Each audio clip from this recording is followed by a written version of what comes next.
Mən bir insan gördüm. Xəstə idi. Kasıb,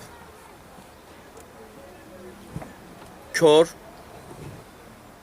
və üstəlik də əlil.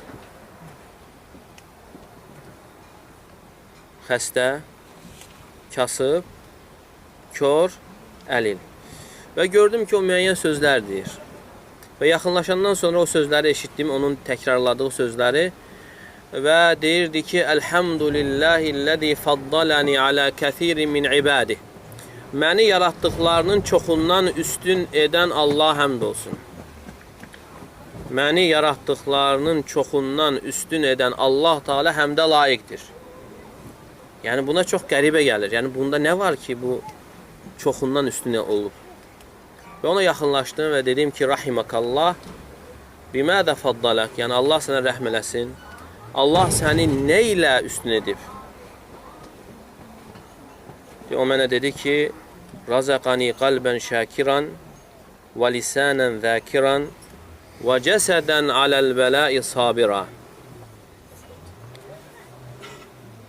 Allah Teala mənə şükr edən qəlb, zikr edən dil və müsibətə səbr edən bədən verib. Və bu da çoxlarında yoxdur. Ona görə Allah Teala buyurur ki, əsl körlər qəlbi kör olanlardır. Başındakı gözləri kör olanlar deyildir. Çünki Allah Teala buyurur, فَإِنَّهَا لَا تَعْمَلْ أَبْصَارِ وَلَكِنْ تَعْمَلْ قُلُوبُ الَّتِي فِي الصُّدُورِ. Gözlər kör olmaz. Kör olan sinələrdəki qəlblərdir.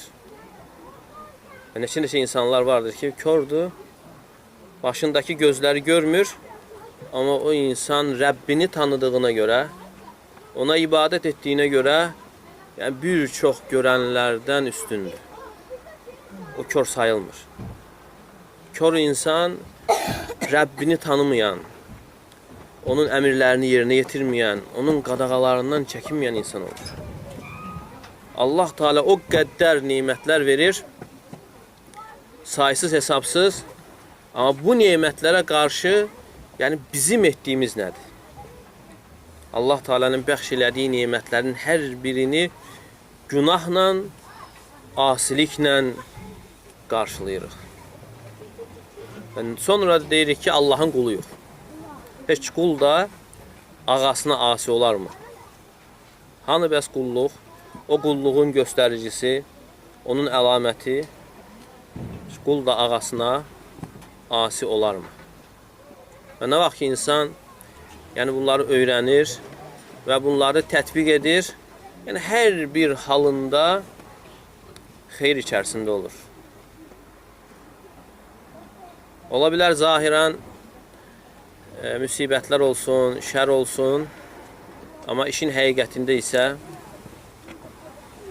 mömin üçün boşa gedən heç bir şey yoxdur. Hətta sıxıntı belə, kədərlənməsi belə, qəm, qüssə çəkməsi boşa getmir.